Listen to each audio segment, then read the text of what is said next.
Tirupati Palani bus సౌకర్య ప్రారంభోత్సవం సందర్భంగా ఇక్కడికి విచ్చేసిన విశిష్ట అతిథులందరికీ, వేదిక పైన ఆసీనులైన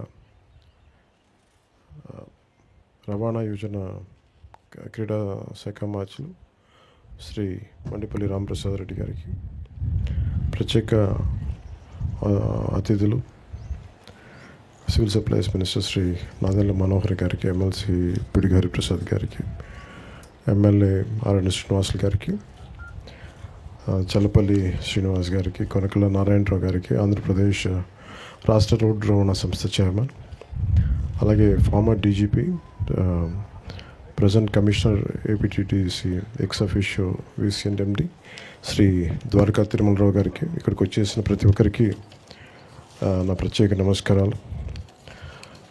அப்படி தமிழ்நாட்டிலேருந்து வந்த திரு கார்த்திகேயன் அவர்கள், திரு சிவகுமார் அவர்கள், கந்தசஷ்டி கவசம் பாட்டு உங்களுக்கு ரொம்ப நன்றி.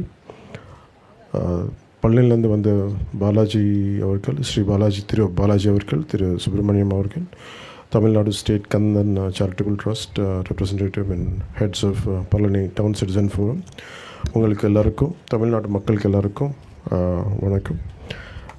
திஸ் இஸ் మన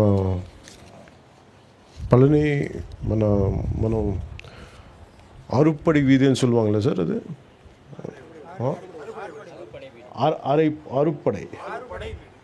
ఆరుపడై వీడు అంటే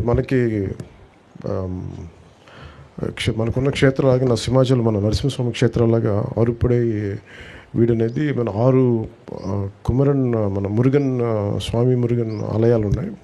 సో వాటిలో ప్రత్యేకించి నేను పళని వెళ్ళినప్పుడు అక్కడ నాకు ఒక రిక్వెస్ట్ ఇచ్చారు. నాకు బాలాజీ గారు, సుబ్రహ్మణ్యం గారు, మాకు ఇక్కడ సౌకర్యం లేదు, మాకు చాలా 2-3 బస్సులు మారాల్సి వస్తుంది, మీరు ఎట్లయినా కొంచెం దీన్ని చూడండి అంటే, వెంటనే నేను మన రవాణా శాఖ మార్చులు శ్రీ వారికి తెలియజేశాను, మన రామప్రసాద్ రెడ్డి గారికి. వెంటనే మన ఆఫీస్ నుంచి మనస్ఫూర్తిగా వెంటనే దాన్ని అంటే చెప్పిన రిక్వెస్ట్, நீங்கள் ரிக்வெஸ்ட் சொன்ன உடனே அதுக்கு ஈவினிங் சாங்ஷன் ஆயிடுச்சு.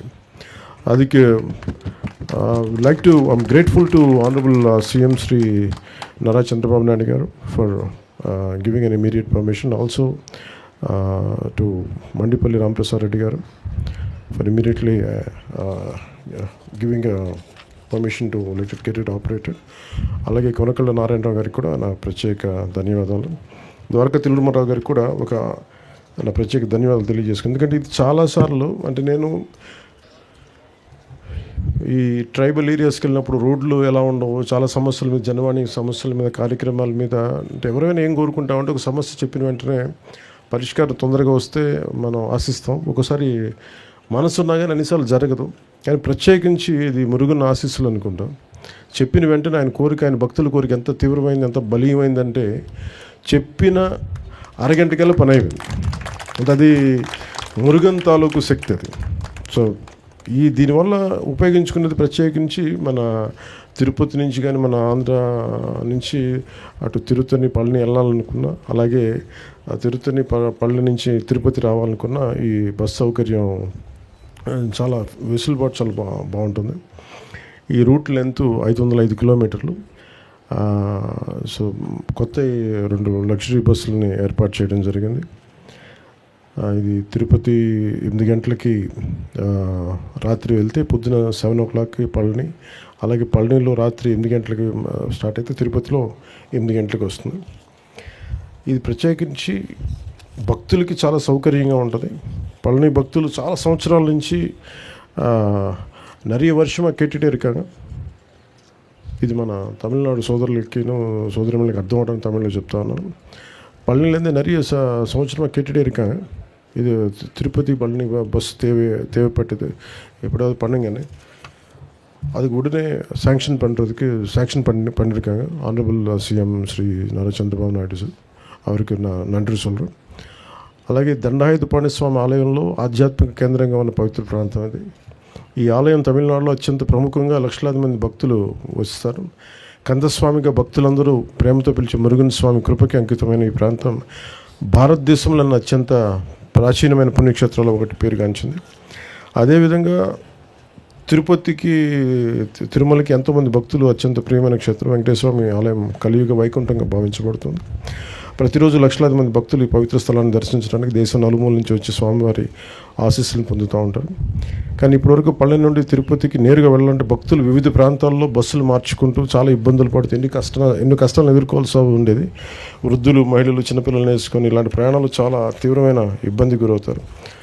సో నేను ఫిబ్రవరిలో 2వ వారంలో వెళ్ళినప్పుడు జరిగిన నాకు రిక్వెస్ట్కి వెంటనే మనం స్పందించడం జరిగింది. వెంటనే బస్సులు వేయడం జరిగింది. సో భక్తుల అవసరాన్ని అర్థం చేసుకుని తక్కువ ఖర్చుతోటి, అంటే ఇందాక మీకు ఆ ఖర్చు కూడా ఏంటంటే ఒక 680 రూపాయలు పెద్దలకి, 360 రూపాయలు చిన్నపిల్లలకి తక్కువ ఖర్చుతో భద్రతతో కూడిన ప్రయాణాన్ని అందించేందుకు గౌరవ ముఖ్యమంత్రి శ్రీ నారా చంద్రబాబు నాయుడు గారి నేతృత్వంలోని కూటమి ప్రభుత్వం వెంటనే నిర్ణయం తీసుకుంది. ఈ సమస్యను పరిష్కరించడానికి తిరుపతి పళని నేరుగా బస్సు సేవల్ని ప్రారంభిస్తున్నాం. ఈ కొత్త సౌకర్యం భక్తులకి ఇకపై నేరుగా తిరుపతికి, పళనికి చేరుకుని భగవంతుని దర్శనం చేసుకునే సులభమైన అవకాశాన్ని పొందగలరు. ప్రయాణ సమయం గణనీయంగా తగ్గడమే కాకుండా తిరుపతిలో వెంకటేశ్వర దర్శనంతో పాటు భక్తులు దగ్గరలో ఉన్న కాణిపాకం, గుడిమల్లం, శ్రీకాళహస్తి, తిరుచానూరు వంటి ఆలయాలకు కూడా దర్శించుకోవచ్చు. ఈ బస్సు కేవలం భక్తులకు మాత్రమే కాకుండా ఆర్థికంగా కూడా అనేక ప్రయోజనాలు ఉన్నాయి. ఇది పర్యాటక అభివృద్ధికి దోహదం చేస్తూ ఉంది. పళని మరియు తిరుపతి మధ్య క్రమమైన రవాణా ఏర్పడటం వల్ల ఆర్థిక కార్యకలాపాలు కూడా చాలా పెరుగుతాయి. రెండు రాష్ట్రాల మధ్య భక్తులకి సంబంధాలు మరింత బలపడతాయి. ఈ సేవని విజయవంతం చేయడానికి సహకరించిన రాష్ట్ర రవాణా యోజన మరియు క్రీడా శాఖ మంత్రివర్యులు శ్రీ మండిపల్లి రామప్రసాద్ రెడ్డి గారికి, అలాగే ఆంధ్రప్రదేశ్ మరియు తమిళనాడు రాష్ట్ర రోడ్డు కార్పొరేషన్ అధికారులకు ప్రత్యేక ధన్యవాదాలు తెలియజేసుకుంటూ, గౌరవ ముఖ్యమంత్రి నారా చంద్రబాబు నాయుడు గారికి ప్రత్యేక ధన్యవాదాలు తెలియజేసుకుంటూ సెలవు తీసుకున్నాను. జై హింద్.